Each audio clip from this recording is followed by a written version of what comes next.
we are seeing a massive shift towards a certain region in games development and in the gaming industry as a whole. And what makes this changing landscape even more special is that it's being led by gamers like us, gamers who play games day in, day out. Gamers who have made their voice loud and clear that they refuse to be backed into a situation where they could only enjoy video games by being force-fed social viewpoints and agendas that they want nothing to do about. Imagine that.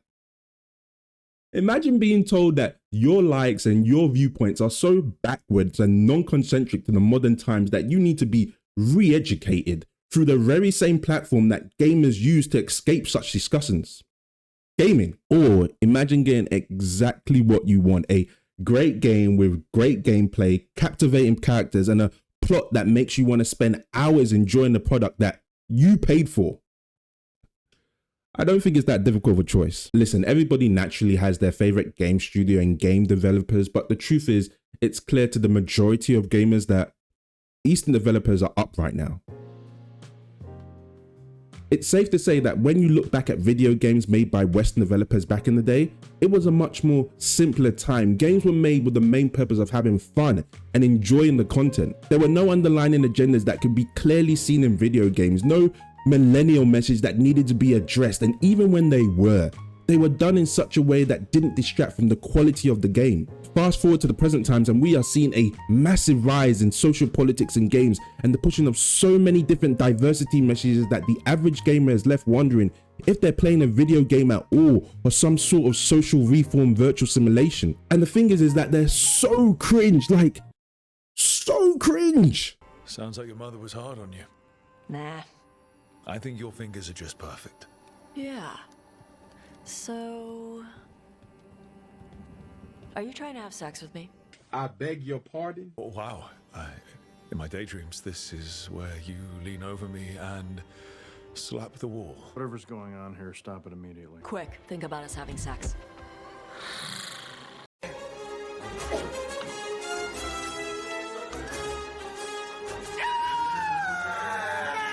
The priority is no longer about making high quality products for the consumers, but addressing social issues and preaching to gamers about what's the correct way to think or what's the correct thing to say. And if there's one thing I've learned in my short life is that nobody, and I mean nobody, being likes told what to do. Hey, I'm a grown ass man. And when gamers notice this, when it's seen by the collective that, hey, this doesn't smell right, I don't like this being in the product I just purchased, well, they get responses like this. Pretty soon, these weirdos will have no games to buy at all, coming from a games developer called Amanda. And a previous article writes, senior writer for the upcoming Marvel Black Panther game wants a shirt that claims most gamers are bigots. True. And this one's special, a tweet from a former Concord dev saying, I don't really care. It was a huge labor from a lot of insanely talented people making an awesome game. Why would I care about a bunch of talentless freaks hating on it? I'm sure having fun playing it, and I wouldn't trade it for anything. Why? Why though? Why? Why the fuck you lying? Why you always lying? And what more, a Reddit post from an alleged game developer that was titled, am I allowed to say this? I kind of hate gamers. The post went on to say that, I'm a professional games designer and I'm worried that I'm starting to hate gamers. Let's take a minute to understand what's going on here. You have producers of a product who want to sell it, who are actively abusing and insulting their customers. You know what? I'm no Sherlock, but I deduce that that may not end up well. Eventually you have to ask yourself the question, why would anybody want to buy games from these people? Why would anybody want to subsidize developers who insult you and your viewpoints? And I think a point needs to be addressed that surely there's something wrong when a games developer who works in the industry says, I hate gamers. Stop it. Get some help. One of, or if not the most important reasons for the shift towards Eastern developers nowadays is the fixation of pushing DI viewpoints into games. It's been such an emotionally charged talking point that has divided the community into factions, with everybody voicing their issue or non-issues with DI in games. The fact is, I don't believe the problem is about DI in video games. The problem is about not liking DI in video games. Gamers are made to believe that not liking DI in video games is a bad thing and that their opinion shouldn't be heard. In fact, it should be quietened and pushed back aggressively. If a game developer puts DI concept in their games, then they should be allowed. It's their choice, it's their viewpoint, and no one should stop them from being able to put that into their creative project. However, gamers have the same rights to their viewpoints, and if they don't purchase your game because of what they conceive to be DI concepts, then they should be free to do so without being condemned or mislabeled via insults. And what's more annoying is that when these DI inserts in video games are clearly seen and pointed out by gamers, they're made to look like they're spreading hate or misinformation about the games in question. And that's it right there. That insulting of their intelligence that I really feel gets the gamers. That belief that we're going to add our social politics into this game with a clear message of our agenda and you're too stupid to notice. And even when you do, we're just going to call you bigots. It's a sad reality because you can clearly see that the target audience for these games aren't enough for them to do well in sales in. Hell, some might argue that there's no target audience and that in their desire to please all, these developers have pleased no one. So what happens when there's a gap in the market? What happens when customers are left wanting a product that they can't get so easily? Well, what always happens? Someone fills the gap. The sole focus of providing great games and great gameplay, and that alone, has served Eastern developers well. Their idea of a great game has little to do with social narratives. And remember I said little and not nothing. We'll get back to that. But their main focus is to provide gamers with good games, to make games that can be enjoyed and played again and again. I'm not saying that Eastern developers do not have social politics within their games, because the fact is they do. You're being silly. What we propose to do is not to control content, but to create context. Create context?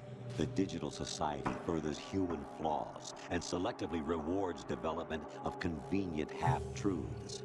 Just look at the strange juxtapositions of morality around you.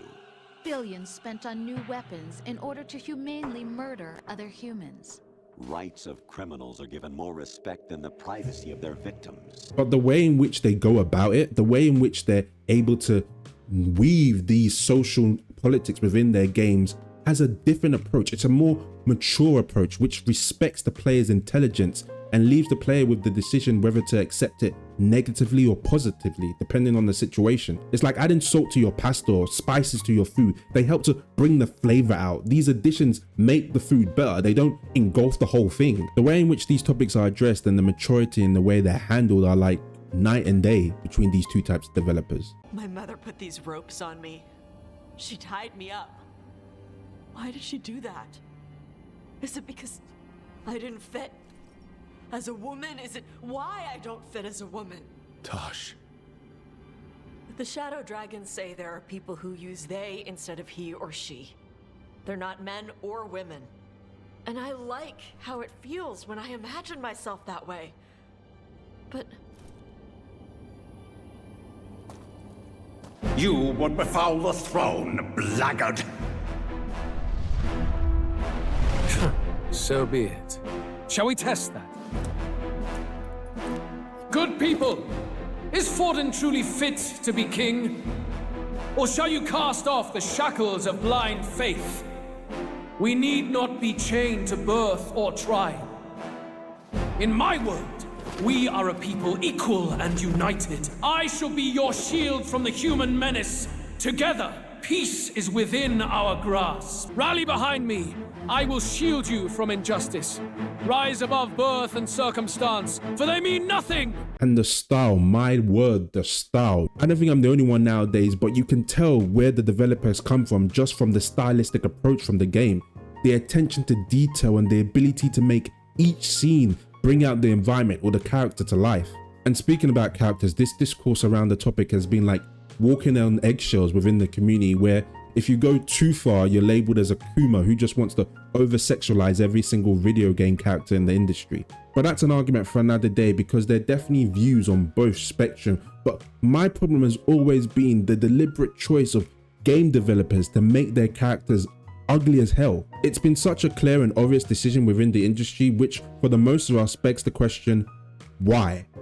Why make your characters in such a way that firstly doesn't represent the actor who's playing them, and secondly present visuals which the majority of your players don't like. Whereas we see in Eastern developers the complete opposite, where they accurately depict their voice actors and are not shy to express their beauty. Again, I'm not saying that Eastern developers are perfect, because there's definitely practices that they use that come under question, whether it's the extreme nature of microtransactions, mostly in gacha games, or the predatory game mechanics that they use to target loneliness, especially male loneliness. But what I am saying is that there's clearly a direction in which the worlds are moving, and it's towards them. Seeing how gamers have reacted to this whole situation has been amazing to me, because they reacted with their wallets, and it shows that change can be implemented when enough gamers want it to be. When gamers come together, they decide how the market moves. Games like Suicide Squad, Kill the Justice League, and Concord are just a few examples to how gamers reacted to the situation, deciding not to engage monetarily with the companies who didn't engage with them respectively. Recently, I've been hearing a narrative within the community saying that gamers don't know what they want. And to be fair, that's true. We really don't know what we want. But we also know what we don't want. And for some game developers to use as a reason why there are not that many great games anymore, it's kind of a joke.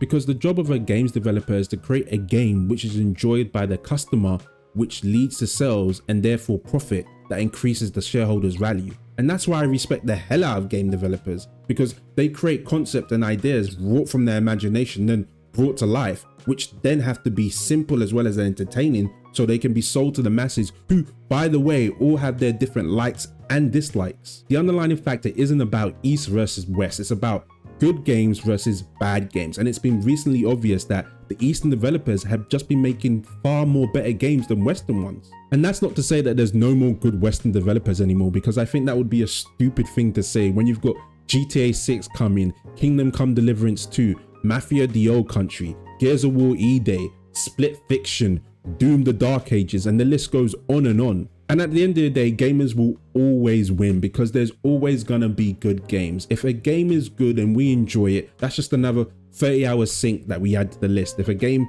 isn't good and we don't enjoy it, then we just don't play it. It's a win-win situation. Well, that's my take, and I really hope you enjoyed the video. Please give me a like and sub if you did. I'm trying to reach 100 subscribers by the end of the month. But until next time, stay blessed. Peace.